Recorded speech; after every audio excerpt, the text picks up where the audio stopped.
지금 카자흐스탄 최고 명문대가 난립니다. 중앙아시아 대초원 한가운데 또 하나의 한국이 자리 잡고 있다면 믿으시겠습니까? 이 도시는 한국 땅이 아닌데도 공기마저 한국으로 가득 차 있습니다. 한글 간판이 서울보다 빼곡하고 K-팝과 한국 드라마가 거리 전체를 휩쓸고 있습니다. 어떻게 이런 일이 벌어진 걸까요? 한국은 우리가 생각하는 것보다 훨씬 더 압도적이고 경이로운 방식으로 세계를 뒤흔들고 있습니다. 한국이 초원 위에 한국을 세운 이유, 이제 그 놀라운 비밀이 드러납니다. 안녕하세요.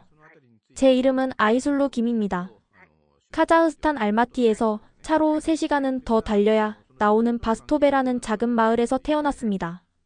우리 마을은 조금 기묘한 곳입니다. 카자흐스탄의 끝없는 초원 한가운데에 있는데 건물마다 키릴 문자보다 한국어 간판이 더 화려하게 반짝이거든요. 서울 마트, 부산 미용실, 심지어는 강남 학원이라는 간판까지 있습니다. 정작 그 간판 아래에서 일하는 사람들은 한국어를 잘 못하는데 말이죠. 우리 마을 청년들에게 한국은 기회의 땅이자 신화 속의 엘도라도 같은 곳입니다. 마을 사람 10명 중 9명은 한국 대기업에 취업하는 것을 인생의 유일한 목표로 삼고 살아가니까요.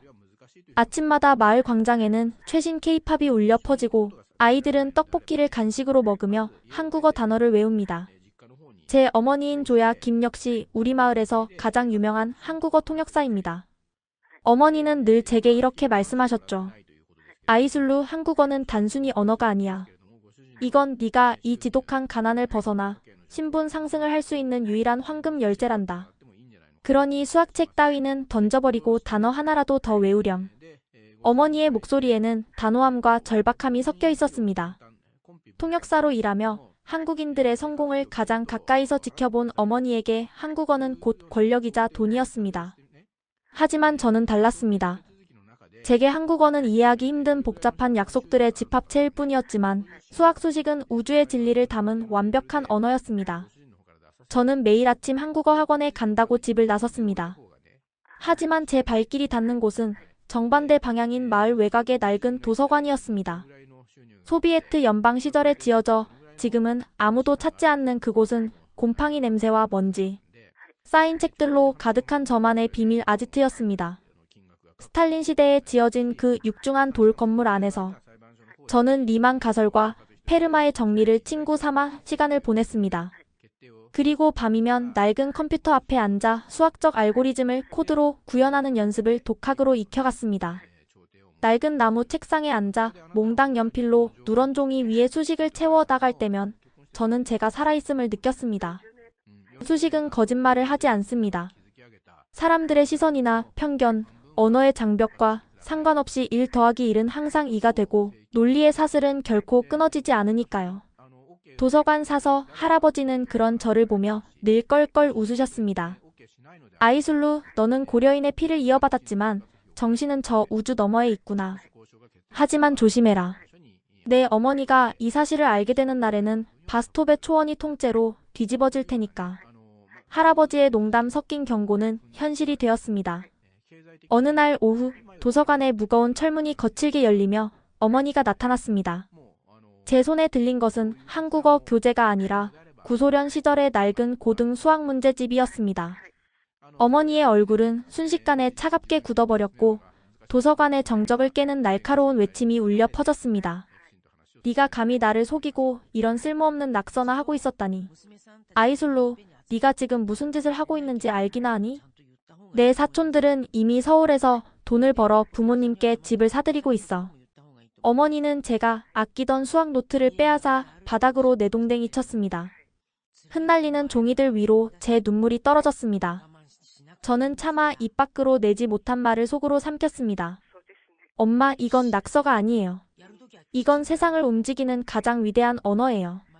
한국어로는 표현할 수 없는 이 거대한 논리의 세계를 엄마는 왜 봐주지 않으시는 건가요? 집으로 돌아오는 길, 어머니는 제 손목을 부러뜨릴 듯 꽉 쥐고 걸었습니다. 마을 광장의 화려한 한국어 전광판들은 마치 저를 비웃는 것처럼 번쩍였습니다. 하지만 그 순간 저는 몰랐습니다. 제가 그토록 숨어서 공부했던 그 수학 수식들이 훗날 한국의 심장을 뒤흔들고 90여 년 전 우리 조상들이 잃어버렸던 자부심을 되찾아줄 가장 강력한 무기가 될 것이라는 사실을요. 어머니는 저를 방에 가두고 내일 당장 있을 한국어 집중 캠프에 등록하겠다고 선언했습니다. 절망에 빠져 울다 지쳐 잠든 그날 밤, 제 방 창문을 두드리는 조심스러운 소리가 들렸습니다. 마을에서 가장 나이가 많으신 타스킨 할아버지였습니다. 할아버지는 주름진 손으로 제게 낡고 빛바랜 일기장 한 권을 건네주셨습니다. 그것은 제가 한 번도 본 적 없는 증조 할아버지가 남긴 마지막 유산이었습니다. 할아버지는 떨리는 목소리로 제게 말씀하셨습니다. 아이술로 이 일기장을 읽어보렴. 네가 왜 그토록 수식에 집착하는지, 내 안에 흐르는 그 뜨거운 피가 어디서 왔는지 알게 될 게다. 러시아어와 한글이 뒤섞여 있지만 내가 옆에서 해석해 줄 테니 걱정 말거라. 저는 떨리는 손으로 일기장의 첫 페이지를 넘겼습니다. 거기에는 1937년 연해주에서 쫓겨나던 그 공포의 날들이 서툰 필체로 기록되어 있었습니다. 그리고 그 일기장 첫 장에서 저는 제 운명을 송두리째 바꿀 충격적인 문장 하나를 발견하게 되었습니다. 언젠가 나의 후손 중 누군가는 우리가 떠나온 그 찬란한 고토로 돌아갈 것이다. 그때 너는 단순히 핏줄을 구걸하러 가는 것이 아니라 누구도 부정할 수 없는 압도적인 지식의 힘을 들고 당당하게 돌아가거라. 그 문장은 제가 지금까지 믿어왔던 세상을 완전히 무너뜨리고 있었습니다. 방 안의 공기는 차가웠지만 제 손바닥에 닿은 낡은 일기장의 감촉은 기이할 정도로 뜨거웠습니다. 타스킨 할아버지가 건네주신 그 뭉툭한 종이 뭉치는 세월의 풍파를 견뎌내느라 모서리가 다 헤어져 있었고 표지에는 정체를 알 수 없는 검붉은 얼룩이 묻어 있었습니다. 어머니의 고함 소리가 복도 너머로 사라진 뒤 저는 숨을 죽이고 그 금지된 유산의 첫 페이지를 다시 펼쳤습니다. 거기에는 제가 한 번도 본 적 없는 증조 할아버지 김경천이라는 이름이 정갈하게 적혀 있었습니다. 1937년 가을 연해주. 그 이름 옆에 적힌 지명과 날짜를 보는 순간 제 가슴 속에서 무언가 덜컥 내려앉는 기분이 들었습니다. 그것은 단순한 기록이 아니었습니다. 강제로 고향에서 쫓겨나 짐승처럼 화물열차에 태워졌던 우리 민족의 비명이 서툰 러시아어와 한글이 뒤섞인 글씨 그리고 수식으로 뒤엉킨 거대한 통곡의 벽이었습니다. 타스킨 할아버지는 옆에 앉아 러시아어 부분을 천천히 해석해 주셨습니다. 일기장 속의 증조 할아버지는 당시 연해주에서 작은 회계사무소의 조수로 일하던 수재였다고 합니다. 하지만 스탈린의 명령 한마디에 그는 가족들과 함께 시베리아를 횡단하는 공포의 열차에 던져졌습니다. 한 달이 넘는 시간 동안 어둠 속에서 달리는 열차 안에서 사람들은 굶주림과 추위로 하나둘 쓰러져 갔습니다. 하지만 증조 할아버지는 그 절망적인 순간에도 펜을 놓지 않았습니다.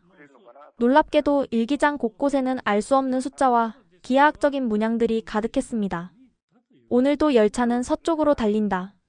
바퀴가 선로를 치는 간격을 계산해보니 우리 속도는 시속 30km 남짓이다.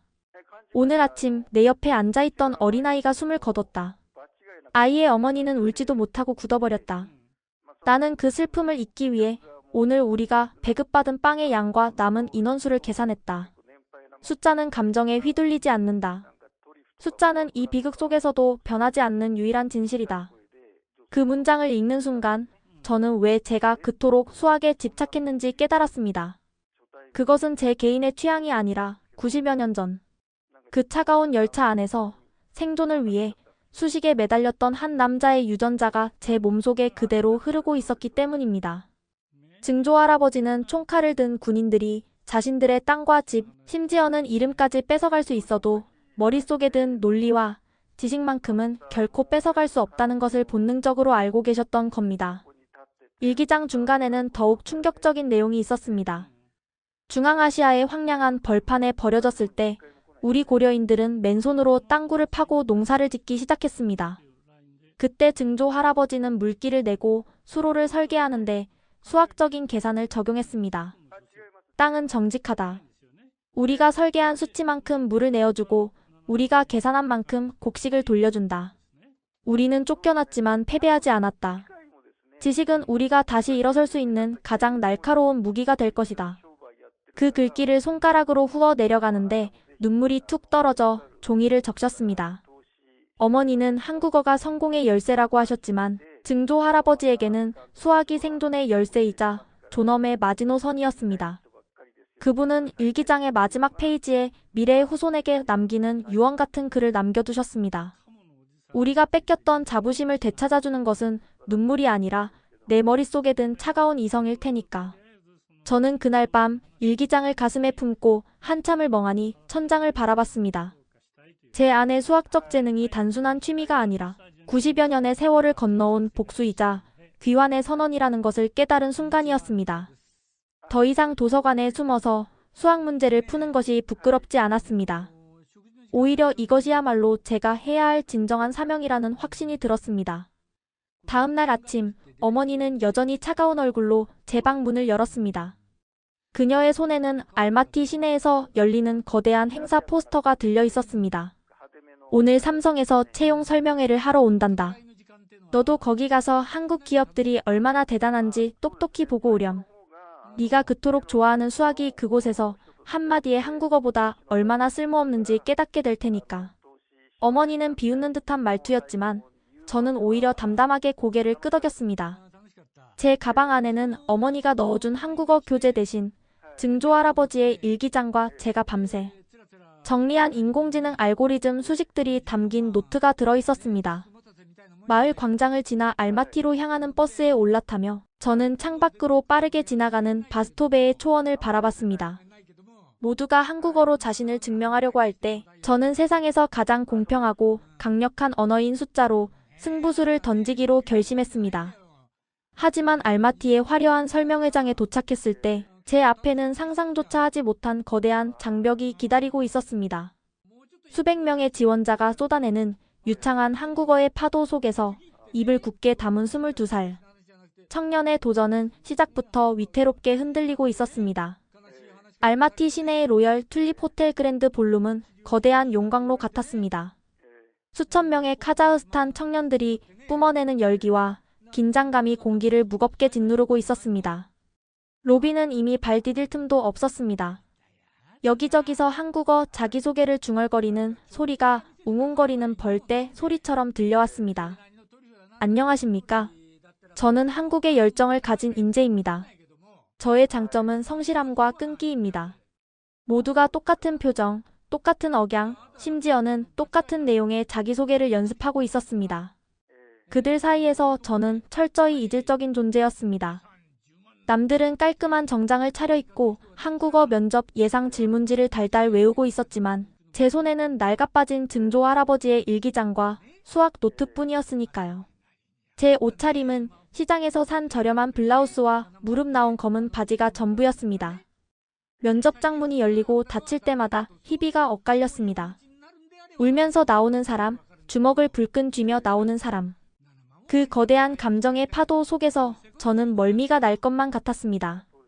어머니의 말씀대로라면 저는 이곳에 올 자격조차 없는 낙오자였습니다. 드디어 제 차례가 다가왔습니다. 심사위원들이 앉아있는 단상 위로 올라갔을 때 저는 숨이 턱 막히는 압박감을 느꼈습니다. 중앙에는 날카로운 눈빛을 가진 한국인 남자가 앉아 있었습니다. 명패에는 삼성전자 글로벌 채용팀장 강현우라는 이름이 적혀 있었습니다. 그는 이미 수백 명의 지원자를 보느라 지칠 대로 지쳐 보였습니다. 그의 옆에 앉은 통역사가 저를 보며 말했습니다. 수험번호 4032번, 자기소개 시작하세요. 마이크 앞에 섰지만 입이 떨어지지 않았습니다. 준비해온 한국어 인사가 있었지만 머릿속이 하얗게 변해버렸습니다. 침묵이 길어지자 객석에서 수군거리는 소리가 들려왔습니다. 쟤 뭐야? 한국말 못하나 봐. 바스톱의 출신이라며? 기본도 안 되어 있네. 강 팀장이 미간을 찌푸리며 서류를 넘겼습니다. 한국어 못합니까? 다음 분 들어오세요. 그의 차가운 목소리가 비수처럼 꽂혔습니다. 이대로 내려가면 끝이었습니다. 어머니의 실망한 얼굴, 마을 사람들의 비웃음, 그리고 무엇보다 증조 할아버지의 일기장에 적혀있던 그 절절한 유언을 지키지 못한다는 죄책감이 저를 덮쳤습니다. 안 돼. 이대로 물러설 순 없어. 저는 마이크를 잡는 대신 무대 한쪽에 놓인 이동식 화이트보드로 성큼성큼 걸어갔습니다. 객석이 술렁거렸습니다. 진행 요원이 제지하려 했지만 저는 개의치 않고 보드마카를 집어들었습니다. 강 팀장이 의아한 듯 저를 쳐다봤습니다. 저는 그와 눈을 마주치지 않았습니다. 대신 하얀 보드 위로 제 머릿속에 있던 우주를 쏟아내기 시작했습니다. 그것은 제가 3년 동안 도서관에서 씨름하며 독자적으로 구축해온 비정형 데이터 처리 최적화 알고리즘이었습니다. 마카펜이 보드 위를 달리는 소리가 정막을 깼습니다. 처음에는 단순한 수열처럼 보였던 숫자들은 곧 복잡한 행렬로 그리고 미분 방정식으로 확장되었습니다.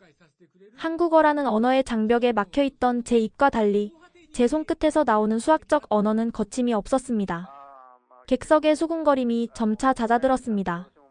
사람들은 저게 무슨 의미인지 이해하지 못했지만 그 압도적인 속도와 집중력에 기가 질린 듯 했습니다. 하지만 단 한 사람, 강현우 팀장의 표정만이 변하고 있었습니다. 지루해하던 그의 눈동자가 커지더니 이내 상체를 앞으로 숙이며 제가 쓰는 수식 하나하나를 눈으로 쫓기 시작했습니다. 저는 멈추지 않았습니다. 증조 할아버지가 시베리아 열차 바닥에 쓰셨던 그 절박한 심정으로 저는 21세기의 난제를 풀어내고 있었습니다. 마지막으로 결론 도출을 위한 최종 함수를 적어 내려가고 마침표를 찍었을 때 제 이마에는 땀방울이 송골송골 맺혀 있었습니다. 펜을 내려놓고 뒤를 돌았습니다. 볼륨 안에는 무거운 정적만이 감돌았습니다. 강 팀장이 자리에서 벌떡 일어났습니다. 그는 통역사를 거치지 않고 직접 마이크를 잡았습니다. 이거, 당신이 직접 생각한 겁니까? 저는 러시아어로 짧게 대답했습니다. 수학에는 국경이 없으니까요. 통역사가 당황하며 말을 옮겼습니다. 강 팀장은 믿을 수 없다는 듯 화이트보드와 저를 번갈아 보았습니다. 우리가 지난 2년간 연구개발센터에서 해결하지 못했던 데이터 병목 현상의 해법이 여기 있군. 아니, 이건 기존의 방식을 완전히 뒤집은 새로운 논리야. 그의 목소리가 가늘게 떨리고 있었습니다. 객석에 있던 다른 면접관들도 웅성거리기 시작했습니다. 단순히 한국어를 잘하는 직원을 뽑으러 왔다가 사막 한가운데서 괴물을 발견한 표정이었습니다. 당신 이름이 뭡니까? 아이술루 김입니다. 강 팀장이 저벅저벅 단상 아래로 내려와 제 앞에 섰습니다. 그는 제 낡은 옷차림이나 서툰 한국어 따위는 전혀 신경 쓰지 않는 눈치였습니다. 아이술루 씨, 당신의 한국어 실력은 빵점입니다. 우리 회사 기준으로는 서류 심사조차 통과할 수 없죠. 객석에서 안도의 한숨과 비웃음이 터져나오려던 찰나 그가 말을 이었습니다. 하지만 당신의 수학적 언어는 제가 본 그 어떤 지원자보다, 아니, 우리 회사의 그 어떤 엔지니어보다 유창하고 완벽합니다. 언어는 우리가 가르치면 됩니다. 하지만 이런 천재적인 직관은 가르칠 수 없죠. 일단 본사 면접 기회를 드리겠습니다. 한국으로 갑시다. 그 순간 멍해졌던 제 귓가에 우레와 같은 박수 소리가 들리는 듯 했습니다. 아니, 그것은 박수 소리가 아니었습니다. 제 심장이 터질 듯이 뛰는 소리였습니다. 저는 떨리는 손으로 가슴속에 품고 있던 일기장을 꽉 움켜쥐었습니다. 할아버지 들리세요? 당신의 증명은 틀리지 않았어요. 우리가 가진 지식은 결코 초라하지 않아요. 하지만 그 환희의 순간도 잠시였습니다. 강 팀장이 건넨 본사 면접 초청장을 받아든 순간 저는 알지 못했습니다. 이 작은 승리가 한국에서의 진짜 시련에 비하면 작은 시작에 불과하다는 것을 말입니다. 화이트보드 위의 수식은 완벽했지만 제가 마주할 현실은 수많은 변수와 오류로 가득 찬 풀기 힘든 난제였습니다. 비행기가 인천공항 활주로에 바퀴를 내리는 순간 덜컹거리는 진동과 함께 제 심장도 바닥으로 곤두박질 치는 것 같았습니다. 창밖으로 보이는 풍경은 제가 살던 바스토베와는 다른 차원의 세상이었습니다. 끝없이 펼쳐진 바다를 메워 만든 거대한 땅, 그 위에 촘촘히 박힌 유도등의 불빛들은 마치 지상에 내려앉은 은하수처럼 보였습니다. 입국 게이트를 빠져나오자마자 저는 압도당했습니다. 높이를 가늠할 수 없는 투명한 유리, 천장, 공기 중에 떠다니는 세련된 향기, 바닥을 미끄러지듯 움직이는 안내 로봇들. 모든 것이 반짝이고 모든 것이 완벽하게 계산된 미래 도시 같았습니다. 알마티 공항이 시골 기차역처럼 느껴질 정도였습니다. 아이술루 씨, 여기입니다. 저를 마중 나온 인사팀 직원이 팻말을 흔들었습니다. 저는 어머니가 챙겨주신 낡은 트렁크를 끌고 그를 따라갔습니다. 트렁크 바퀴가 대리석 바닥에 굴러가는 소리가 유난히 크게 들려 얼굴이 화끈거렸습니다. 지나가는 사람들의 세련된 옷차림과 빠른 발걸음은 저를 더욱 위축되게 만들었습니다. 그들은 마치 1분 1초를 다투는 시계 속 부품들처럼 정확하게 움직이고 있었습니다. 회사가 마련해준 버스를 타고 서울로 향하는 길, 저는 차창에 이마를 대고 밖을 내다봤습니다. 한강을 가로지르는 거대한 다리들, 하늘을 찌르듯 솟아있는 마천루들, 그리고 그 사이를 흐르는 수만 대의 자동차 불빛. 어머니가 그토록 찬양하던 조국의 모습은 경이로움 그 자체였습니다. 하지만 동시에 설명할 수 없는 두려움이 밀려왔습니다. 저 거대한 시스템 속에 내가 들어갈 틈이 있을까? 나는 그저 사막에서 운 좋게 발견된 작은 돌멩이가 아닐까? 버스 안에 다른 신입 사원들은 벌써 3355 모여 한국어로 수다를 떨고 있었습니다. 그들은 한국 대학에서 유학했거나 한국어에 능통한 엘리트들이었습니다. 야, 강남역 맛집 어디가 좋아? 이번 주말에 홍대 갈래? 그들의 대화는 저에게 외계어처럼 들렸습니다. 저는 이어폰을 꽂고 억지로 수학 팟캐스트를 틀었습니다. 익숙한 숫자의 흐름만이 유일한 위안이었습니다. 숙소는 강남 한복판에 있는 최신식 오피스텔이었습니다. 현관문조차 열쇠가 아니라 디지털 도어록이었습니다. 인사팀 직원이 알려준 비밀번호를 누르고 문을 열자 하얀색 톤으로 꾸며진 깨끗한 거실이 나타났습니다. 그리고 그 거실 소파에는 이미 한 여자가 앉아 있었습니다. 그녀는 날카로운 눈매에 단발머리를 하고 있었습니다. 테이블 위에는 전공 서적과 노트북이 어지럽게 널려 있었죠. 제 룸메이트가 될 사람이었습니다. 아, 왔어요? 그녀는 저를 위아래로 훑어보더니 건조하게 말했습니다. 한국어를 못 알아듣는 저는 어색하게 미소 지으며 러시아어로 인사했습니다. 안녕하세요, 아이술루입니다. 그녀의 표정이 미묘하게 구겨졌습니다. 그녀는 유창한 영어로 대꾸했습니다. 한국어 못해요? 여기 한국 기업인데. 죄송합니다. 아직 배우고 있습니다. 아, 피곤하게 됐네. 그녀는 한숨을 내쉬며 노트북을 덮었습니다. 내 이름은 윤주예요. 카이스트 나왔고 입사 2년 차예요. 솔직히 말할게요. 난 당신 같은 특채 케이스 별로 안 좋아해요. 우리는 죽어라 공부해서 입사했는데 누구는 운 좋게 팀장 눈에 들어서 낙하산으로 들어왔다니까 기분이 좋을 리 없잖아요. 그러니까 내 생활 방해하지 말고 조용히 지냅시다. 윤주 씨의 영어는 완벽했고 그 내용 또한 완벽하게 차가웠습니다. 그녀는 쾅 소리가 나게 방문을 닫고 들어가 버렸습니다. 거실에 홀로 남겨진 저는 멍하니 서 있었습니다. 인천공항에서 느꼈던 경이로움은 순식간에 증발하고 뼛속까지 시린 한기만이 남았습니다. 이것이 현실이었습니다. 수학 천재, 사막의 보석이라는 수식어는 이곳에서 아무런 힘이 없었습니다. 여기는 실력만큼이나 배경과 언어, 그리고 문화라는 보이지 않는 계급이 존재하는 정글이었습니다. 짐을 풀기 위해 제 방으로 들어갔습니다. 침대에 걸터앉아 창밖을 보니 서울의 화려한 야경이 눈에 들어왔습니다. 네온사인이 번쩍이는 저 거리 어디에도 제 마음을 둘 곳은 없어 보였습니다. 책상 위에 증조 할아버지의 일기장을 꺼내놓았습니다. 할아버지가 탔던 시베리아 열차보다 이 화려한 서울의 방이 더 춥게 느껴지는 건 왜일까요? 저는 불을 끄고 이불을 머리끝까지 뒤집어 썼습니다. 눈을 감아도 잠이 오지 않았습니다. 벽 하나를 사이에 둔 룸메이트의 차가운 숨소리가 들리는 것만 같았습니다. 내일부터 출근하면 얼마나 더 큰 무시와 차별이 기다리고 있을지 상상만 해도 가슴이 답답해져 왔습니다. 그때는 몰랐습니다. 저를 향한 윤주 씨의 그 차가운 시선이, 그리고 이 도시의 냉혹함이 오히려 저를 더 뜨겁게 타오르게 만들 기폭제가 될 줄은 말입니다. 서울에서의 첫날 밤은 그렇게 지독한 외로움과 함께 깊어가고 있었습니다. 서울의 겨울바람은 카자흐스탄의 눈보라와는 결이 달랐습니다.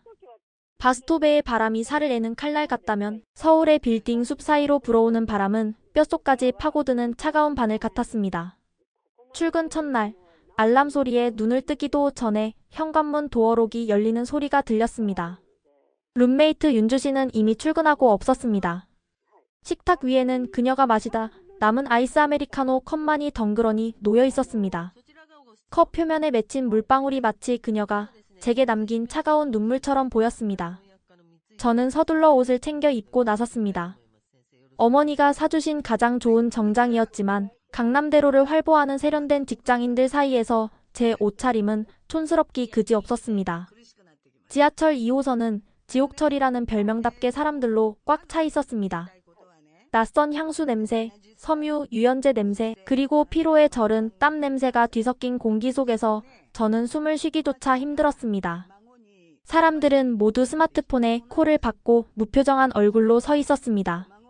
그 거대한 침묵의 행렬 속에서 저는 투명 인간이나 다름없었습니다. 삼성전자 연구개발센터의 로비는 마치 미래 우주 정거장 같았습니다. 사원증을 게이트에 태그하자 삑하는 경쾌한 소리와 함께 문이 열렸습니다. 하지만 그 소리는 환영의 인사가 아니라 이제부터 진짜 전쟁터로 들어간다는 경고음처럼 들렸습니다. 제가 배정받은 곳은 시스템 반도체 설계 3팀이었습니다. 팀원들은 모두 국내 명문대 출신이거나 해외 유학파 엘리트들이었습니다. 강현우 팀장님이 저를 데리고 사무실 중앙으로 갔습니다. 자, 주모. 오늘부터 우리 팀에 합류하게 된 아이슬로 씨입니다. 다들 알다시피 특별 채용으로 들어왔으니까 많이 도와주세요. 팀장님의 소개는 짧고 건조했습니다. 박수 소리는 듬성듬성했고 시선들은 호기심보다는 의구심으로 가득 차 있었습니다. 안녕하세요. 잘 부탁드립니다. 제가 밤새 연습한 한국어로 인사를 건넸지만 돌아오는 반응은 싸늘했습니다.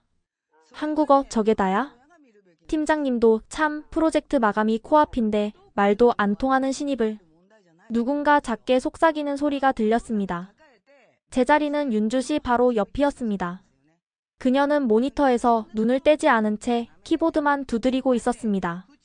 그 소리가 마치 저에게 다가오지 마, 말 걸지 마라고 쏘아붙이는 기관총 소리 같았습니다. 오전 회의 시간은 그야말로 고문이었습니다. 회의실의 거대한 스크린에는 복잡한 회로도와 코드가 띄워져 있었습니다. 제가 자신 있는 분야였습니다. 하지만 오가는 대화는 제가 전혀 알아들을 수 없는 외계어였습니다. 이번 로직 게이트에서 병목이 발생하는데 이거 패치 어떻게 할 거야? 윤주 씨, 어제 커밋한 코드에서 버그 리포트 올라왔어. 디버깅 안 했어? 전문 용어와 한국어가 섞인 빠른 대화 속에서 저는 멍하니 앉아있을 수밖에 없었습니다. 흐름을 놓치지 않으려고 귀를 쫑긋 세웠지만 그럴수록 머릿속은 더욱 하얗게 변해갔습니다. 무언가 의견을 말하고 싶어도 타이밍을 잡을 수 없었습니다. 제가 입을 떼려는 순간 이미 대화 주제는 다음으로 넘어가 버렸으니까요. 아이슬루 씨? 갑자기 팀장님이 저를 불렀습니다. 네? 지금 우리가 논의 중인 메모리 누수 문제, 아이슬루 씨라면 어떻게 접근하겠어요? 수학적으로 모델링이 가능합니까? 모든 시선이 제게 쏠렸습니다. 메모리 누수. 수학적 모델링. 단어의 뜻은 알겠는데 정확히 어떤 맥락에서 묻는 건지 파악이 안 됐습니다. 제가 머뭇거리며 러시아어로 웅얼거리자 팀장님은 한숨을 푹 쉬었습니다. 아, 통역 앱 켜야 하나. 됐습니다. 시간 없으니까 그냥 윤주 씨가 정리해서 나중에 설명해줘요. 네, 알겠습니다. 윤주 씨가 또렷한 목소리로 대답했습니다. 그녀가 저를 힐끔 쳐다보았습니다. 그 눈빛에는 명백한 경멸이 담겨 있었습니다. 거봐, 넌 아무짝에도 쓸모없어 라고 말하는 듯 했습니다. 저는 얼굴이 화끈거려 쥐구멍이라도 찾고 싶었습니다. 점심시간이 되자 사무실은 텅 비었습니다. 아무도 제게 같이 밥 먹으러 가자는 말을 하지 않았습니다. 눈치를 보다가 슬그머니 일어나 구내식당으로 향했습니다. 식판을 들고 배식대 앞에 섰지만 메뉴판의 글씨가 눈에 들어오지 않았습니다. 대충 사람들이 많이 줄 선 곳에 섰습니다. 받아든 음식은 순대국밥이었습니다. 뚝배기 안에서 회색빛 국물이 펄펄 끓고 있었고 그 안에는 정체를 알 수 없는 검은 덩어리들이 떠다니고 있었습니다. 자리에 앉아 한 숟가락을 떴습니다. 푹 끼쳐오는 낯선 냄새. 돼지 부속물 특유의 비릿한 향이 코를 찔렀습니다. 바스토베에서 양고기와 빵만 먹고 자란 제게는 너무나 생소하고 역한 냄새였습니다. 입에 넣지도 못하고 숟가락을 들고만 있는데 옆 테이블에서 익숙한 목소리가 들렸습니다. 야, 제발. 순대국 못 먹나 봐. 그러게 왜 한국 기업에 와서 저 고생이래? 그냥 자기네 나라에 있지. 팀장님이 특별히 꽂아줬다는데 실력은 쥐뿔도 없고 얼굴 마담 아니야? 윤주 씨와 다른 팀원들이었습니다. 그들의 웃음소리가 식당 안을 울렸습니다. 제 손이 부들부들 떨렸습니다. 숟가락을 내려놓고 식판을 든 채 일어섰습니다. 국물도 떠먹지 못한 밥을 잔반통에 쏟아버리고 식당을 도망치듯 빠져나왔습니다. 화장실 칸 안에 숨어 소리 죽여 울었습니다. 이곳에서 저는 수학 천재가 아니었습니다. 그저 말 귀 못 알아듣는 답답한 외국인, 팀의 짐덩어리, 낙하산 인사에 불과했습니다. 오후 업무 시간은 더욱 끔찍했습니다. 제게 주어진 일은 코딩이 아니라 단순한 엑셀 데이터 정리였습니다. 아이슬루 씨는 아직 업무 파악 안 됐으니까 지난달 로그 파일 정리나 좀 해줘요. 초등학생도 할 수 있는 일이었습니다. 저는 모니터 구석에 띄워진 팀원들의 메신저, 대화창을 곁눈질로 보았습니다. 그들은 치열하게 코드를 짜고 버그와 싸우고 있었습니다. 저도 도울 수 있는데, 저 오류는 저렇게 고치면 되는데, 마음속으로 수백 번 외쳤지만 제 손가락은 엑셀 칸을 채우는 단순 노동만 반복하고 있었습니다. 퇴근 후 지친 몸을 이끌고 기숙사로 돌아왔습니다. 윤주 씨는 거실 소파에 앉아 노트북으로 업무를 보고 있었습니다.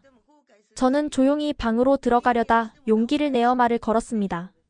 윤주 씨, 저기 한국어 좀 가르쳐 줄 수 있어요? 윤주 씨가 타이핑을 멈추고 저를 올려다봤습니다. 그녀의 눈 밑에는 다크서클이 짙게 내려앉아 있었습니다. 아이슬루 씨, 지금 장난해요? 네? 우리 팀 지금 프로젝트 엎어지기 직전이에요. 나 어제도 2시간 잤어요. 당신 뒤치다꺼리 하느라 내 업무도 밀려있다고요. 한국어? 그거 배우러 여기 왔어요? 여긴 학원이 아니라 회사예요. 돈 받고 일하는 프로들의 세계라고요. 그녀의 목소리가 점점 높아졌습니다. 당신 같은 특채들 솔직히 역겨워요. 우리는 피 터지게 공부해서 들어왔는데 고작 면접 한 번 잘 봐서 들어와 놓고는 징징대기나 하고 실력이 있으면 증명해 보든가 아니면 조용히 짐 싸서 돌아가요. 윤주 씨가 자신의 방문을 닫아버렸습니다. 거실에 홀로 남겨진 저는 멍하니 서 있었습니다. 그녀의 말이 하나도 틀린 게 없어서 더 아팠습니다. 역겹다. 그 단어가 가슴에 비수처럼 박혔습니다. 방으로 들어와 불도 켜지 않은 채 책상 앞에 앉았습니다. 창밖으로 서울의 화려한 야경이 보였습니다. 저 수많은 불빛 중에 제자리는 단 한 곳도 없는 것 같았습니다. 책상 위에 놓인 증조 할아버지의 일기장을 펼쳤습니다. 1937년 차가운 시베리아 열차 바닥에서 할아버지가 썼던 글귀가 눈에 들어왔습니다. 춥다. 배가 고프다. 하지만 나는 쓴다. 쓰지 않으면 짐승이 되니까. 생각하지 않으면 얼어 죽으니까. 할아버지는 그 극한의 상황에서도 존엄을 지키기 위해 수학 문제를 푸셨습니다. 그런데 저는 고작 말 몇 마디 못 알아듣는다고 밥 좀 못 먹는다고 울고 있었습니다. 부끄러움이 밀려왔습니다. 돌아가고 싶어. 입 밖으로 나약한 소리가 새어나왔습니다. 바스토베의 흙먼지 냄새가 그리웠습니다. 도서관 사서 할아버지의 낡은 스웨터 냄새가 그리웠습니다. 여기서는 숨을 쉴 수가 없었습니다. 모든 것이 너무 빠르고 너무 차갑고 너무 완벽했습니다. 짐을 쌀까? 지금이라도 비행기 표를 예매하면 내일 아침에는 어머니를 볼 수 있을 텐데. 트렁크를 꺼내려던 순간 휴대폰 진동이 울렸습니다. 회사 단체 대화방이었습니다. 긴급. 메인 서버 다운. 데이터베이스 충돌 발생. 전원 즉시 복귀 바람. 메시지를 보는 순간 윤주 씨의 방문이 벌컥 열렸습니다.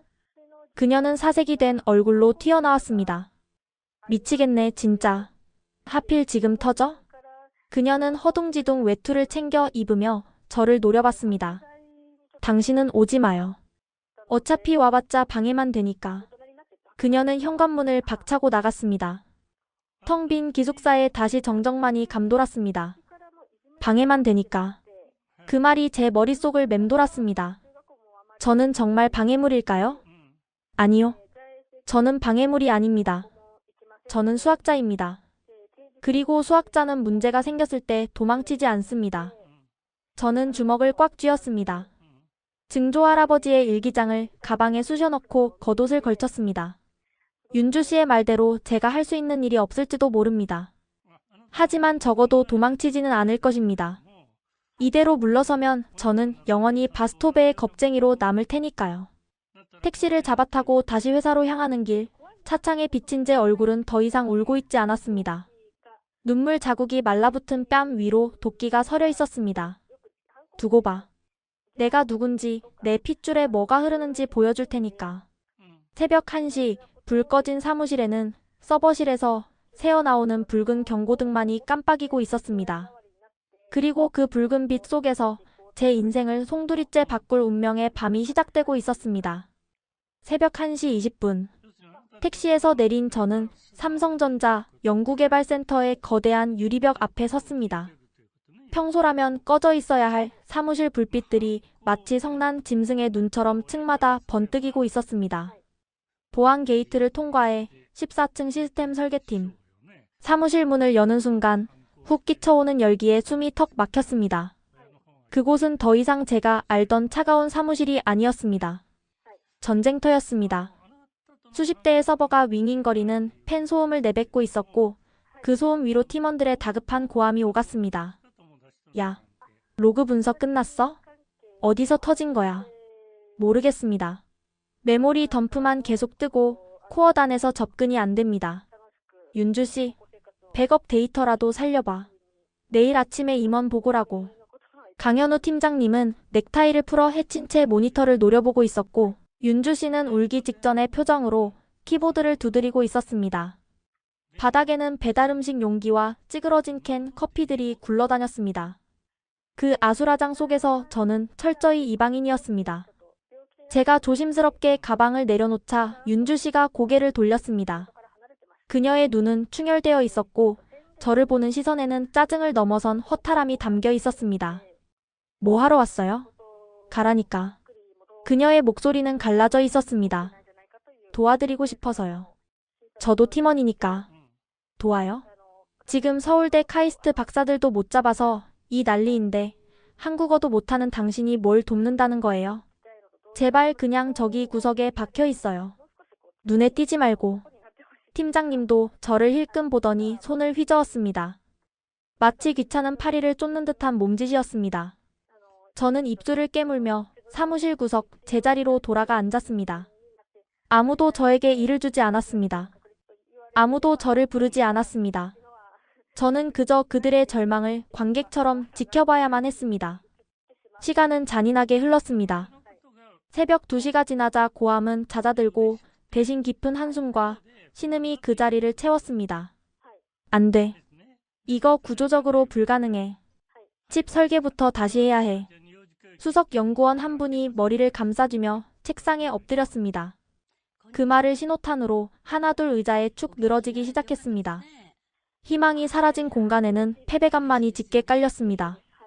윤주 씨도 더 이상 키보드를 두드리지 못하고 모니터 앞에 얼굴을 묻었습니다. 그녀의 어깨가 가늘게 떨리고 있었습니다. 새벽 3시.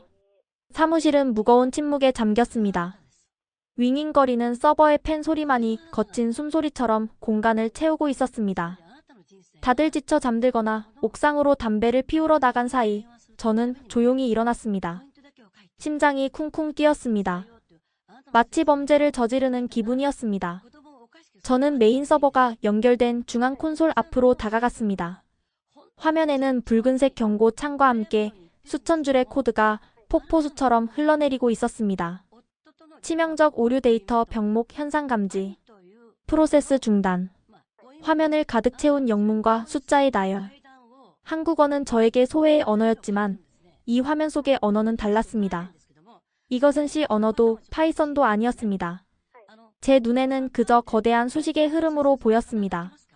사람들은 이것을 언어라고 부르지만 저는 이것을 구조라고 부릅니다. 데이터가 강물처럼 흘러야 할 길이 어딘가에서 막혀 썩어 들어가고 있는 모습이 제 눈에는 선명하게 보였습니다. 팀원들은 막힌 곳을 뚫으려고 억지로 펌프질을 해대고 있었지만 문제는 펌프가 아니라 수로의 설계 그 자체였습니다. 이건 코딩 문제가 아니야. 위상 기약 문제야. 저는 숨을 멈추고 화면을 응시했습니다. 복잡하게 꼬인 코드의 실타래 속에서 익숙한 패턴이 보였습니다. 그것은 제가 바스토베의 낡은 도서관에서 3년 동안 씨름했던 리만 다양체의 공면 흐름과 놀랍도록 닮아 있었습니다. 갑자기 증조 할아버지의 일기장 속 구절이 뇌리를 스쳤습니다. 물길이 막혔을 때 둑을 높이는 건 하수다. 물이 스스로 길을 찾게 만들어야 한다. 그것이 자연의 이치고 수의 이치다. 그 순간 제 손가락이 저절로 움직였습니다. 윤주 씨의 자리에 앉아 키보드 위에 손을 올렸습니다. 기계식 키보드의 차가운 감촉이 손끝을 타고 전해졌습니다. 첫 번째 키를 눌렀습니다. 정적을 깨는 소리가 유난히 크게 울렸습니다. 누군가 깰까봐 겁이 났지만 제 머릿속의 수식들이 비명을 지르며 밖으로 나오려 하고 있었습니다. 속도가 붙기 시작했습니다. 저는 기존의 코드를 수정하는 것이 아니었습니다. 아예 지워버리고 있었습니다. 수천 줄에 달하는 복잡한 명령어들을 삭제하고 그 자리에 제가 고안한 간결한 수식을 코드로 변환해 채워 넣기 시작했습니다. 조건문이 너무 많아. 이러면 데이터가 길을 잃어. 다 없애. 그냥 흐르게 둬. 제 손가락은 마치 피아니스트가 클라이맥스를 연주하듯 춤을 추고 있었습니다. 모니터의 빛이 제 안경 아래 빠르게 반사되었습니다. 주변의 소음은 사라지고 오직 저와 모니터, 그리고 숫자들만이 존재하는 무아지경의 세계로 빨려 들어갔습니다. 이 순간만큼은 저는 한국말을 못하는 바보가 아니었습니다. 무시당하는 이방인도 아니었습니다. 저는 이 디지털 세계의 조물주였고 무질서한 데이터에 질서를 부여하는 지휘자였습니다. 땀방울이 콧날을 타고 떨어졌습니다. 숨이 가빠왔습니다. 하지만 멈출 수 없었습니다. 제 안에서 끓어오르는 무언가가 손가락을 통해 폭발하고 있었습니다. 그것은 90여 년 전 시베리아 열차에서 얼어붙은 손으로 수식을 적어 내려갔던 증조 할아버지의 한이었고 한국어 학원 대신 도서관으로 도망쳤던 어린 소녀의 열망이었습니다. 거기 누구야? 갑자기 뒤에서 목소리가 들렸습니다. 옥상에서 돌아온 강 팀장님이었습니다. 하지만 저는 들리지 않았습니다. 아니, 들을 수 없었습니다. 지금 이 흐름을 끊으면 모든 것이 무너진다는 것을 본능적으로 알았기 때문입니다. 아이술루 씨? 지금 뭐 하는 거야? 손 떼. 팀장님이 다급하게 뛰어오는 발소리가 들렸습니다. 윤주 씨도 부스스 눈을 뜨고 저를 쳐다봤습니다. 그녀의 표정이 점차 놀라움으로 변해가고 있었습니다. 미쳤어? 지금 그게 얼마짜리 코드인데. 그들이 저를 말리려고 팔을 뻗는 순간 저는 마지막 엔터 키를 강하게 눌렀습니다. 그 경쾌한 파열음과 함께 제 손이 멈췄습니다. 화면의 스크롤이 멈추고 컴파일 진행바가 나타났습니다. 0%, 15%. 사무실의 모든 시선이 모니터로 쏠렸습니다. 팀장님은 제 어깨를 잡으려던 손을 허공에 멈춘 채 입을 벌리고 있었습니다. 윤주 씨는 비명조차 지르지 못하고 굳어 있었습니다. 평소라면 30%에서 붉은색 오류를 뿜으며 멈췄어야 할 진행바가 거침없이 오른쪽으로 질주하고 있었습니다. 50%, 80%. 서버실의 팬 소리가 갑자기 조용해졌습니다. 과부하로 비명을 지르던 기계들이 안정을 찾으며 부드러운 구동음으로 바뀌기 시작했습니다. 마치 거친 폭포가 잔잔한 호수로 변하는 듯한 기적 같은 변화였습니다. 99%. 그리고 마침내 컴파일 완료. 오류 없음. 시스템 정상 가동 중. 녹색 문구가 화면 중앙에 선명하게 떠올랐습니다. 그 녹색빛이 어두운 사무실을 환하게 비췄습니다. 저는 의자 등받이에 몸을 기대며 깊은 숨을 내쉬었습니다. 온몸에 힘이 빠져나갔지만 가슴속 깊은 곳에서는 뜨거운 무언가가 차올랐습니다. 정적. 아까와는 다른 종류의 정적이 흘렀습니다. 패배감의 침묵이 아닌 믿을 수 없는 현실 앞에서의 경악스러운 침묵이었습니다. 이게 말도 안 돼. 누군가 작게 중얼거렸습니다. 강 팀장님이 천천히 모니터 앞으로 다가갔습니다. 그의 떨리는 손가락이 제가 작성한 코드를 가리켰습니다. 윤주야, 이거 보여? 기존 커널을 다 드러내고 이걸 단 300줄로 압축했어. 그런데 연산 속도가. 그는 말을 잇지 못하고 마른 세수를 했습니다. 윤주 씨가 홀린 듯 제자리로 다가와 모니터를 들여다보았습니다. 그녀의 눈동자가 흔들리고 있었습니다. 팀장님, 여기 리소스 점유율 좀 보세요. 90%에서 5%로 떨어졌어요. 이건 최적화 수준이 아니에요. 아예 새로운 엔진을 달아버린 거라고요. 그들의 시선이 천천히, 아주 천천히 제게로 향했습니다. 몇 시간 전까지만 해도 투명 인간 취급을 하던 그 눈빛들이 이제는 마치 외계 생명체를 보는 듯한 경외심으로 바뀌어 있었습니다. 저는 떨리는 목소리로 하지만 또렷하게 러시아어로 말했습니다. 수학은 거짓말을 하지 않아요. 제 말이 끝나기도 전에 창밖으로 서울의 새벽해가 떠오르고 있었습니다. 붉은 햇살이 사무실 안으로 쏟아져 들어와 제 얼굴을 비췄습니다. 그것은 마치 긴 겨울밤이 끝나고 사막의 소녀에게 찾아온 첫 번째 봄날의 햇살 같았습니다. 하지만 이것은 시작에 불과했습니다.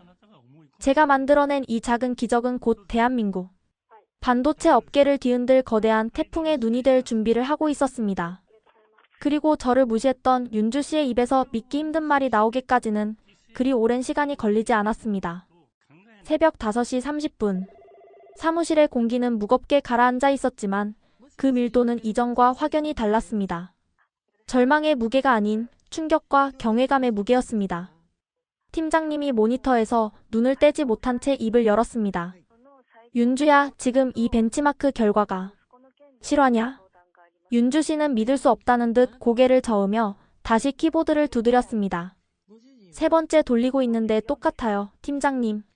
기존 대비 처리 속도가 2240% 빨라요. 20배가 넘는다고요. 게다가 전력 소모량은 5분의 1로 줄었어요. 20배. 팀장님이 헛웃음을 터뜨리며 의자에 주저앉았습니다. 밤새 1%라도 속도를 올려보려고 팀 전체가 매달렸는데 단 몇 시간 만에 그것도 한국어 한마디 못하는 신입사원이 20배라는 말도 안 되는 숫자를 만들어낸 것입니다. 사무실 구석구석에서 웅성거리는 소리가 들렸습니다. 저게 가능해? 우리가 6개월 동안 짠 코드를 다 지우고 새로 짰는데 더 빠르다고?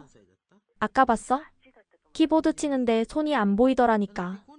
저는 여전히 윤주 씨 자리에 앉아 가쁜 숨을 몰아쉬고 있었습니다. 손가락 끝이 저려왔고 등줄기에는 식은땀이 흘렀습니다. 하지만 가슴속 깊은 곳에서는 뜨거운 무언가가 솟구쳐 올랐습니다.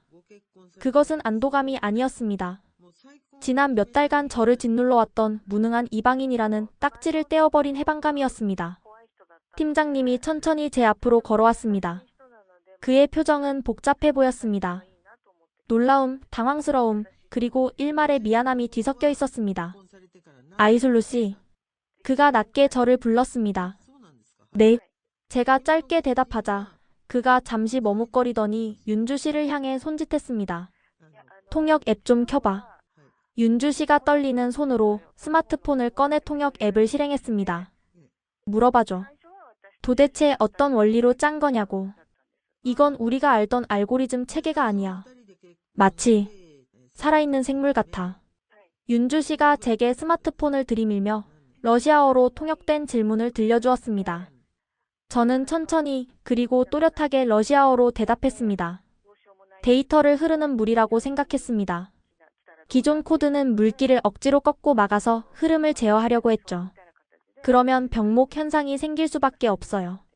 저는 그저 물이 가장 자연스럽게 흐를 수 있도록 중력과 같은 최소한의 규칙만 남기고 나머지는 다 없애버렸습니다. 리만 기하학에서 공면을 따라 흐르는 최단 경로, 측지선의 원리를 적용했거든요. 통역 앱에서 제 대답이 한국어로 번역되어 흘러나오자 팀장님은 이마를 탁 쳤습니다. 미치겠네. 이걸 수학적으로 접근했다고? 우리는 공학적으로만 풀려고 했는데. 와, 진짜 천재네. 천재라뇨. 그냥 할아버지가 가르쳐 주신 대로 했을 뿐이에요. 제가 덧붙인 말에 팀원들은 서로를 쳐다보며 수군거렸습니다. 할아버지? 그분이 누구신데? 야, 혹시 소련 시절 전설적인 수학자 아니야? 그때 저만치 떨어져 있던 수석 연구원님이 박수를 치기 시작했습니다. 느리게 시작된 박수 소리는 곧 팀 전체로 퍼져나갔습니다. 누군가는 휘파람을 불었고 누군가는 엄지를 치켜 세웠습니다. 대박이다, 진짜. 아이술루 씨 미안해요. 우리가 몰라봤어요. 그들의 눈빛이 변해 있었습니다. 어제까지만 해도 저를 투명 인간 취급하던 차가운 눈빛들이 이제는 존경과 호기심으로 가득 찬 따뜻한 눈빛으로 바뀌어 있었습니다. 언어의 장벽은 여전히 높았지만 그 장벽을 순식간에 무너뜨린 것은 바로 압도적인 실력이었습니다. 윤주 씨는 여전히 멍하니 저를 바라보고 있었습니다. 그녀의 눈에는 눈물이 그렁그렁했습니다. 질투심 때문일까요? 아니면 자괴감 때문일까요? 그녀는 아무 말 없이 입술을 깨물더니 갑자기 제 손을 덥석 잡았습니다. 고마워요. 그녀의 목소리가 떨렸습니다. 나 진짜 이번 프로젝트 엎어지면 사표 쓰려고 했거든요. 정말 고마워요, 아이술루 씨. 그녀의 진심 어린 한마디에 제 마음속 응어리도 눈 녹듯 사라졌습니다. 그녀가 차갑게 대했던 건 저를 싫어해서가 아니라 프로젝트에 대한 압박감과 책임감 때문이었음을 알 수 있었습니다. 아니에요, 윤주 씨. 저도 팀원이니까요. 제가 서툰 한국어로 더듬더듬 말하자 윤주 씨가 왈칵 눈물을 쏟았습니다.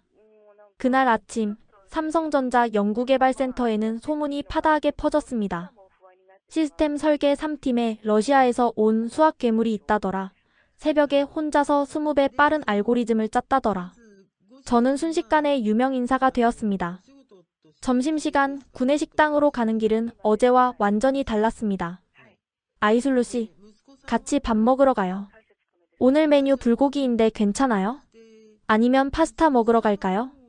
팀원들이 앞다투어 제 팔짱을 꼈습니다. 어제 혼자 순대국밥을 남기고 도망쳤던 그 식당에서 저는 이제 팀원들에게 둘러싸여 웃고 있었습니다. 근데 아이술루 씨 그 알고리즘 말이에요. 146번째 줄에 있는 그 함수 저 좀 가르쳐 줄 수 있어요? 야, 줄 서. 나부터 배울 거야. 식사 시간 내내 질문 세례가 쏟아졌습니다. 저는 냅킨에 볼펜으로 수식을 적어가며 설명해 주었습니다. 말이 통하지 않아도 상관없었습니다. 숫자와 기호만으로 우리는 완벽하게 소통하고 있었습니다. 오후가 되자 임원 보고가 있었습니다. 강 팀장님은 제 코드를 그대로 발표 자료에 넣었습니다. 이번 성과의 핵심은 기존의 관념을 깬 혁신적인 접근 방식에 있습니다. 그리고 그 혁신을 만들어낸 주인공은 바로 우리 팀의 신입사원 아이술루 김입니다. 임원진들이 술렁거렸습니다. 상무님이 저를 보며 흡족한 미소를 지었습니다. 자네가 그 바스토베에서 왔다는 친구구만. 거참. 보물을 주워왔어. 회의실을 나오며 팀장님이 제 어깨를 두드렸습니다. 잘했어. 정말 잘했어. 그의 따뜻한 손길에서 저는 비로소 소속감이라는 것을 느꼈습니다. 더 이상 이방인이 아니었습니다. 저는 이 팀의 아니, 이 거대한 기업의 당당한 일원이었습니다.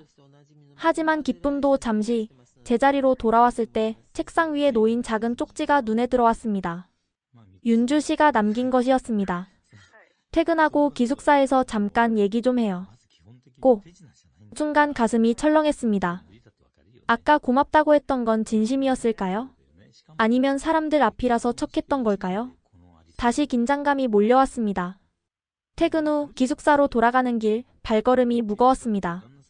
현관문을 열자 윤주 씨가 거실 소파에 앉아 기다리고 있었습니다. 그녀의 표정은 사뭇 진지했습니다. 왔어요? 네. 제가 주눅든 목소리로 대답하자 그녀가 불쑥 무언가를 내밀었습니다. 그것은 초등학생용 한글 쓰기 공책이었습니다. 이게 뭐예요? 제가 어리둥절해하자 윤주 씨가 얼굴을 붉히며 말했습니다. 나한테 수학 가르쳐줘요. 대신 나는 한국어 가르쳐줄게요. 그녀의 눈빛은 더 이상 차갑지 않았습니다. 수줍지만 단호한, 진정한 동료로서의 제안이었습니다. 그날 밤부터 우리 기숙사는 작은 학교로 변했습니다. 거실 테이블 위에는 윤주 씨의 노트북과 제 한글 공책이 나란히 놓였습니다. 자, 따라해봐요. 기억, 니은, 디귿. 윤주 씨는 생각보다 엄격한 선생님이었습니다.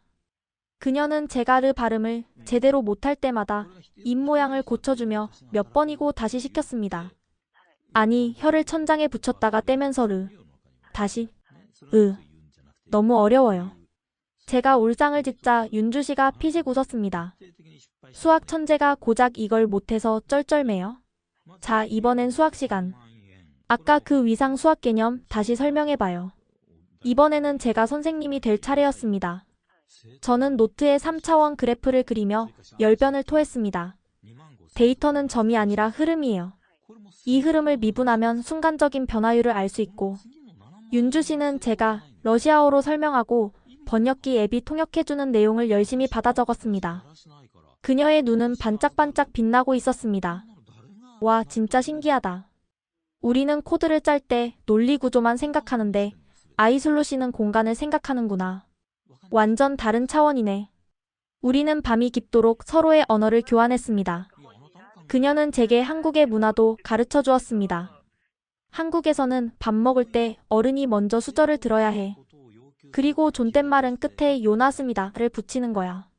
그럼 팀장님한테는 밥 먹었어? 라고 하면 안 돼요? 미쳤어요? 그럼 바로 심할서예요. 식사하셨습니까? 라고 해야지. 우리는 배를 잡고 웃었습니다.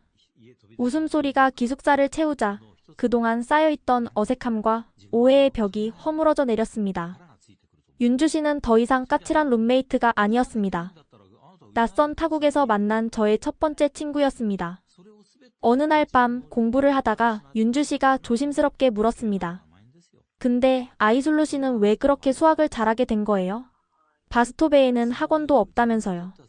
저는 잠시 망설이다가 방에서 증조 할아버지의 일기장을 꺼내왔습니다. 낡고 해진 공책을 보여주며 1937년의 이야기를 들려주었습니다. 시베리아 열차 안에서 얼어가는 손으로 수식을 적었던 증조 할아버지, 그리고 그 피를 물려받은 저의 이야기를요. 윤주 씨는 일기장을 한참 동안 어루만지더니 눈물을 글썽였습니다. 그랬구나. 그냥 천재가 아니었네. 이건 한이 서린 재능이네. 그녀는 제 손을 꼭 잡았습니다. 미안해요. 난 그것도 모르고 낙하산이라고 무시하고. 내가 너무 부끄러워요. 아니에요. 윤주 씨 덕분에 저도 더 오기가 생겨서 열심히 한걸요. 우리는 서로를 마주보며 미소 지었습니다. 그날 이후로 윤주 씨는 저의 가장 든든한 지원군이 되었습니다. 회사에서 누가 제 발음을 가지고 놀리면 그녀가 나서서 따졌고, 제가 회의 내용을 못 알아들으면 옆에서 몰래 요약해 주었습니다. 시간이 흐르면서 제 한국어 실력은 일취월장했습니다. 이제는 팀원들과 농담도 주고받을 수 있게 되었고, 회의 시간에도 당당하게 의견을 낼 수 있었습니다. 팀장님, 이 부분은 알고리즘 최적화가 필요할 것 같습니다. 제가 맡아도 될까요? 어느 날 회의 시간, 제가 유창한 한국어로 발언하자 팀원들이 모두 놀란 표정을 지었습니다. 오, 아이슬루. 이제 한국 사람 다 됐는데? 윤주 씨가 스파르타로 가르쳤다더니 효과가 있네.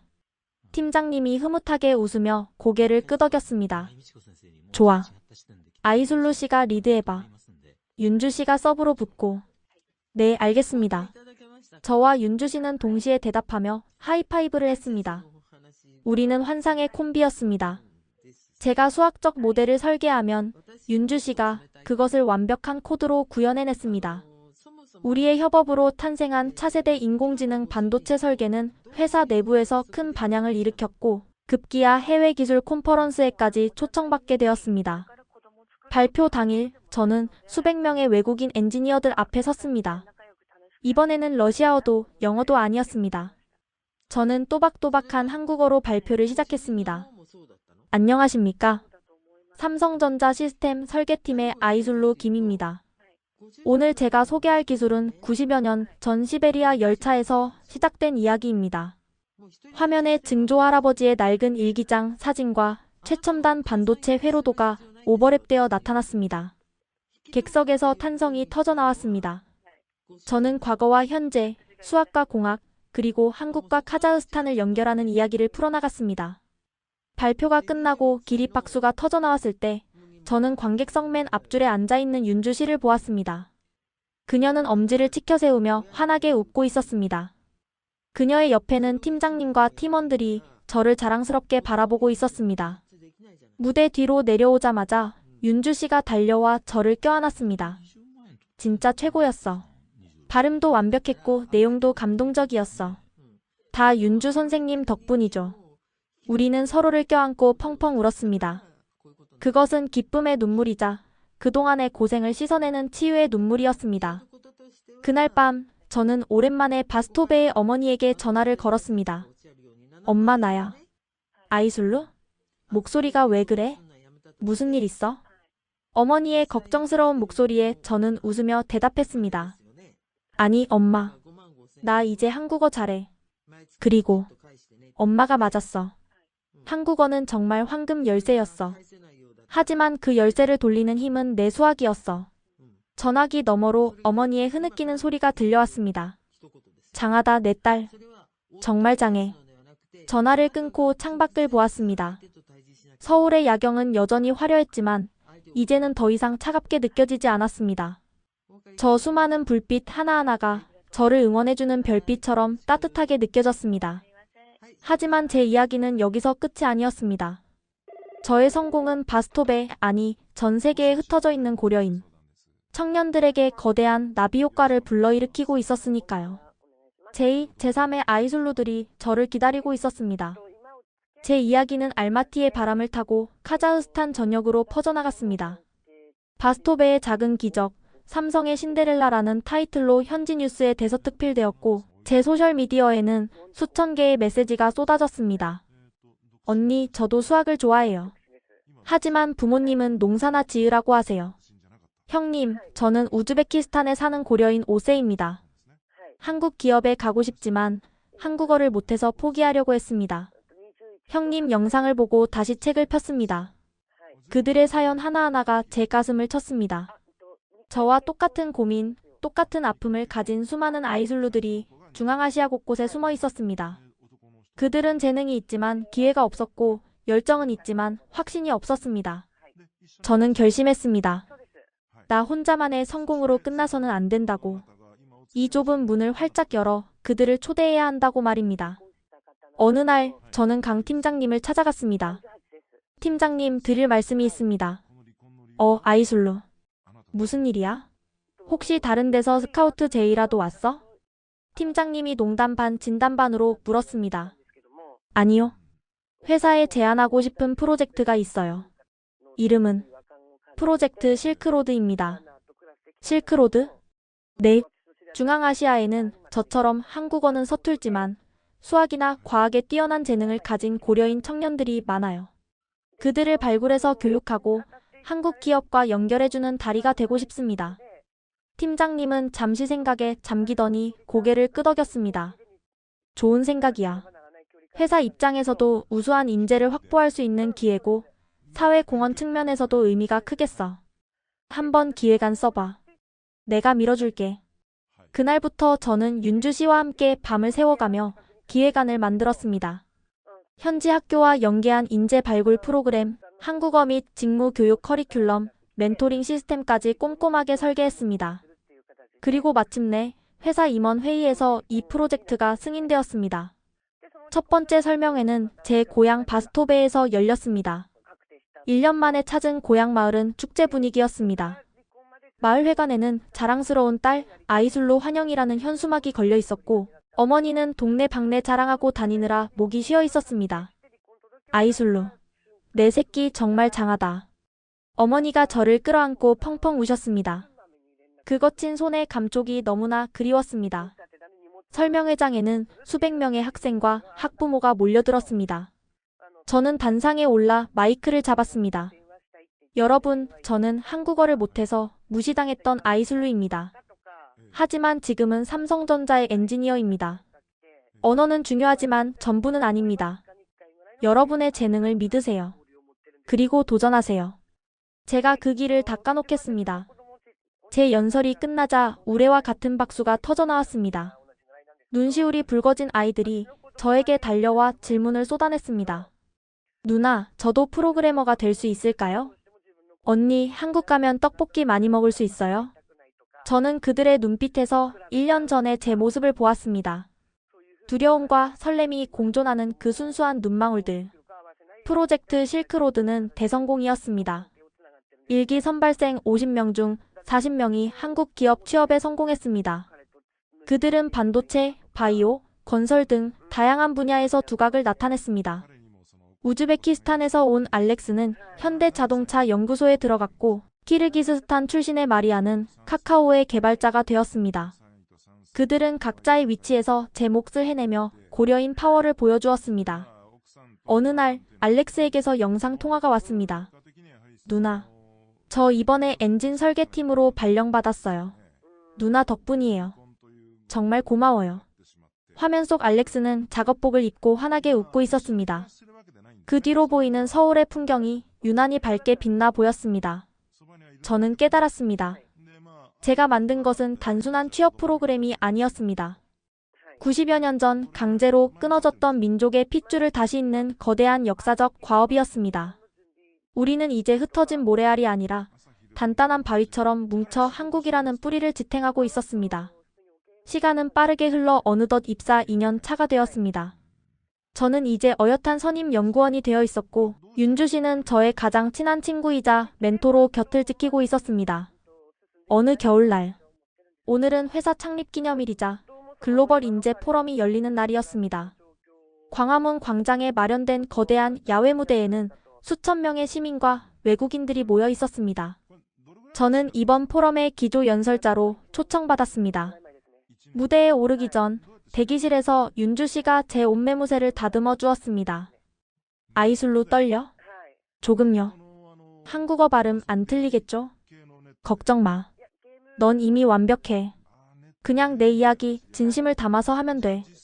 윤주 씨가 제 손을 꼭 잡아주었습니다. 그녀의 손길에서 전해지는 온기가 긴장을 녹여주었습니다. 자, 아이술로 김님 입장해주세요. 진행 요원의 신호에 맞춰 저는 무대 위로 걸어나갔습니다. 눈부신 조명이 저를 비췄고 수많은 카메라 플래시가 터졌습니다. 관객석 맨 앞줄에는 강 팀장님과 팀원들 그리고 프로젝트 실크로드를 통해 한국에 온 후배들이 앉아 있었습니다. 그들이 흔드는 태극기와 카자흐스탄 국기가 펄럭이고 있었습니다. 저는 심호흡을 하고 마이크 앞에 섰습니다. 안녕하십니까? 저는 카자흐스탄에서 온 고려인 4세 아이술로 김입니다. 제 목소리가 광장에 울려 퍼졌습니다. 90여 년 전 제 증조 할아버지는 차가운 시베리아 열차에 태워져 고향을 떠나야 했습니다. 그분은 굶주림과 추위 속에서도 수학 문제를 풀며 존엄을 지키셨습니다.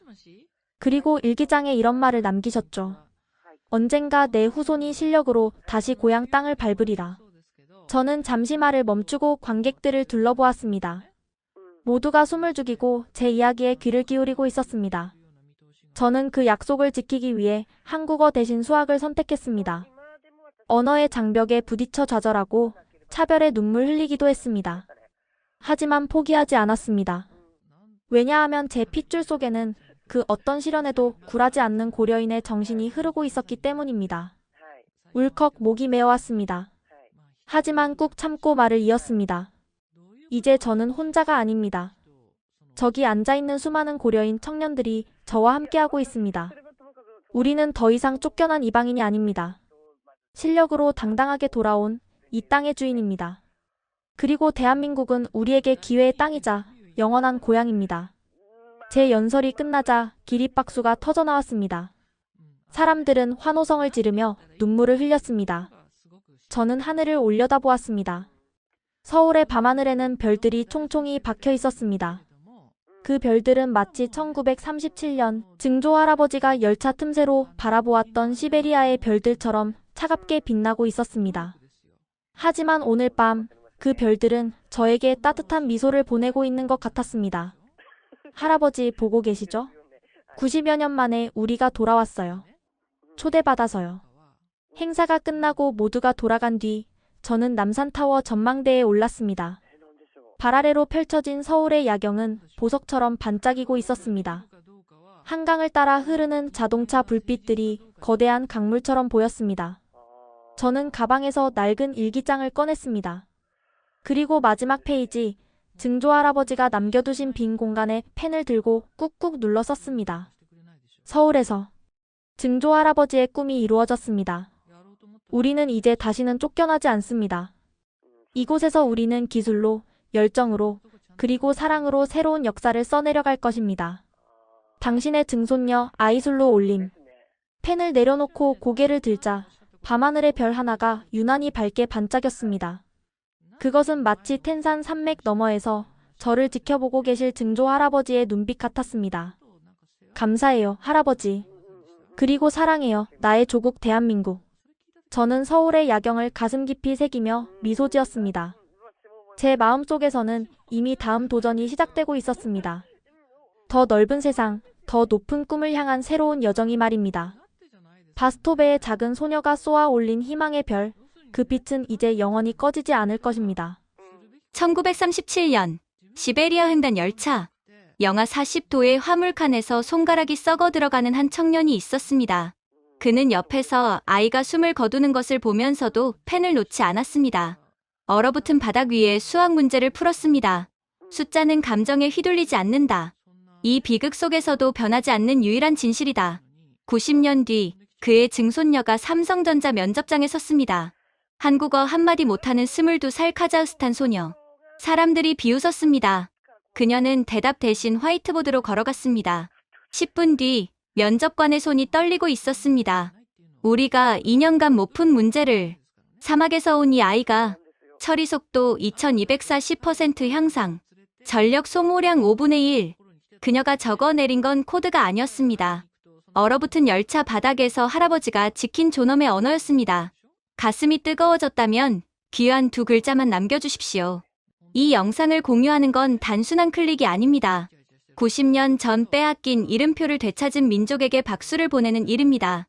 수학은 거짓말을 하지 않습니다. 핏줄도 마찬가지입니다.